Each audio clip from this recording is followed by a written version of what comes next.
here right before school too. Yeah. And talk about like school safety Yep. and some of the things some of the measurements you guys are taking.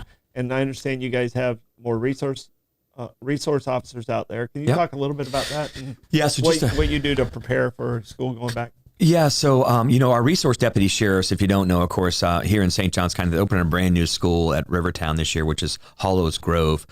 Right now, currently, because of Marjorie Stoneman Douglas, as you all know, and what happened in Parkland back in 2018, 17 people wounded, 17 people murdered, but the entire country went upside down. But honestly, because of that, as you all know, with horrific incidents comes good things. And the good things are now we have deputy sheriffs because of mandated legislature in every one of our schools in St. Johns County, to include some of our private schools too as well, and charter schools. But anyway, so as we kick the school year off, of course, Captain Peggy Tennyson, who you know very well, she kind of is the police chief for me over all of our schools and resource deputy sheriffs in St. Johns County. So again, we do have at least one deputy sheriff in the school. I have proposed to the new administration superintendent coming in that I'd love to go to 2 permanent deputy sheriffs in all of our bigger schools. You got Tucoy Creek opening this year with about 2,600, Creekside with about 2,600, and Bartram with about the same. So we got some massive schools out there that I believe, we need at least 2 deputy sheriffs. So also with our youth resource deputy sheriff, something we added over the last year and a half is we have 2 new canine units that are in our schools. Deputy Hall has Deputy Tiger with him, who's a canine narcotic dog, and now a gunmetal dog that just got certified 2 weeks ago in gunmetal. Oh, wow. And then our second deputy sheriff in the school was Deputy Brian Wright, and he has canine deputy Scout with him, who's also narcotics and gunmetal certified as of 2 weeks ago. So we're looking forward to that. We have kind of done something a little bit different with those 2 dogs. Scout is a long-haired or long-whiskered, they call it, a German short-hair pointer. And then Tiger is a chocolate lab. So what we've done with those 2 dogs are they can actually sniff people, which is out of the ordinary usually for canines. Usually it's an object they're sniffing for. Mm-hmm. So now those canines are training with sniffing people by walking by them and maybe hitting on their pockets or their person if they have, of course, gunmetal or a illegal narcotic. We also added over the last 2 years 2 threat assessment deputies that are technically detectives. They are very proactive with working all the threats in the schools that we get, either via social media platforms or written threats or, of course, verbal threats in the schools. So 2 detectives. Mitch Watson works in the north, and Rachel Souls works in the south part of the county, just for schools. And then also, too, we have a permanent juvenile civil citation, which is Deputy Lori Lucas. She does nothing besides juvenile civil citations. So again, we're just trying to do more and have its own agency, even though they have all the assets that we have in the St. Johns County Sheriff's Office. That's one. We have 71 school crossing guards that work at 28 schools, 78 posts, 78 posts. And they move about 28,000 kids a day to and from school through these positions and posts. So they're amazing people. Then about 24 to 25 public service assistants that help with traffic control. So those are just the people that work in the schools. But we have a great relationship with St. Johns County. And as we get ready to go back to school, of course, the school buses, we try to educate, of course, and please go to our social media platforms and see what does the law say of when you have to stop.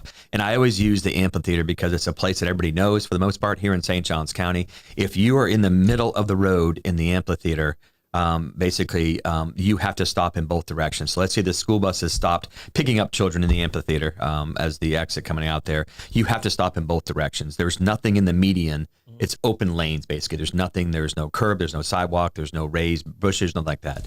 You go down further in front of the bowling alley is the next example where you have 2 lanes of traffic on both sides, so 4 lanes of traffic with a turning lane, but then you have a raised medium with, palm trees and bushes and stuff like that. You do not have to stop in the opposite direction. If you go further down by Anastasia Catholic Church, now you have 2 lanes of a highway going in both directions. 1 lane in each direction. Both directions have to stop. So that's the big thing is school bus safety. And if you're not sure, just stop. Mm-hmm. Of course, we have a lot of kids on school buses here in St. Johns County. Upwards of 30-something thousand actually move on school buses every day for all of our public schools, which is 44. And then the last thing, of course, we talk about is these e-bikes. A lot of kids are getting to and from school on e-bikes, bicycles, skateboards, golf carts. We are just really hitting the educational piece on this. I think you all know this. We have some kids in critical condition as we speak today. Even one just a couple of days ago that was hit by a UPS truck. And unfortunately, the kid is at fault. I hate to say that, but just fortunately, he came out of his driveway. The UPS truck has the right of way in the street. And of course, the kid came out and got struck by the vehicle. So we're trying to really push the educational and enforcement part We stepped it up over the summertime. Our motor officers, our traffic units, our deputy sheriffs out there. This is not, I want to punish the kids and stick a ticket in their pocket. This is, let's educate the kids and save lives.